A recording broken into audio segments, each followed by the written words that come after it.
Okay, here we go. We're now on chapter 4, and we're going to kind of bring it together. And this is the end of part 1. We talked about your biology.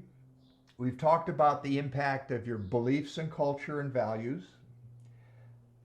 The next piece that we need to understand in today's economy is the impact of technology.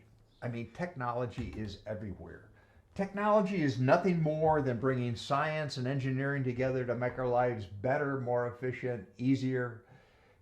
Technology is 300,000 years old when somebody made the first knife out of a bone from an animal they killed, and it's today's high-speed cryptocurrency computers.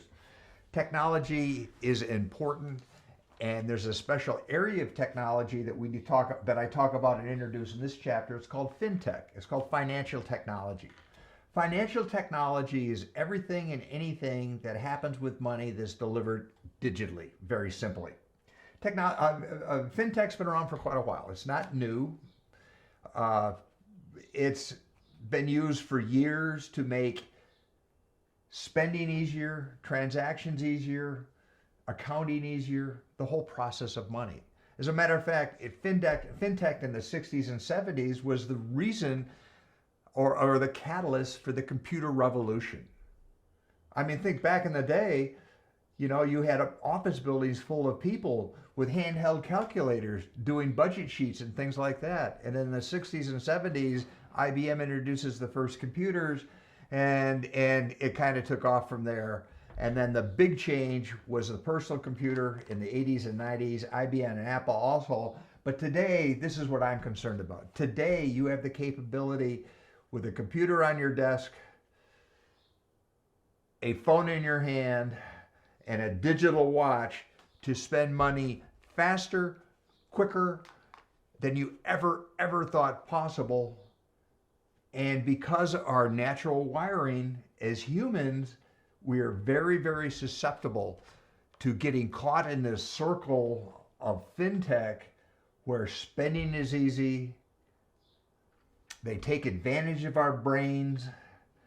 They manipulate how we think and feel about a product, an item, and the money, and we get drawn in. And today, without even thinking about it, you can buy stocks, bonds on your watch, order lunch, a driver, and a movie.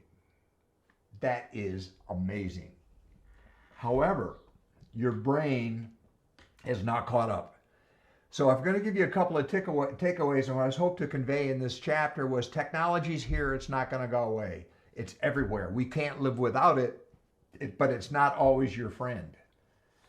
Technology can give you information at warp speed. Unfortunately, it's impossible to process all that information. And there's a difference between information and knowledge. And all I hope you take away here again is that in a very important spending situation, it's okay to step back from the computer. It's okay to step back from your online social validation group. It's okay to sit down and actually break out a pen and pencil and run the numbers as to what you're doing. Does it make sense? Or to consciously move from your feeling brain to your thinking brain to make a conscious, rational decision about an incredibly important decision, and not just spend wildly because it flashed on your watch that you're going to miss this example of a must-have item that's going to go away if you miss the countdown, and it'll be gone forever. Our brains are conflicted in this respect. Fintech can be very powerful to help you make better decisions, but the flip side is it can also add to too much information, bad decisions, anxiety, and obsolescence in the technology you're currently using, and you need to be aware of that. So, yeah, use technology, use fintech. I do, I love it, I'm a proponent, but you have to use it with caution.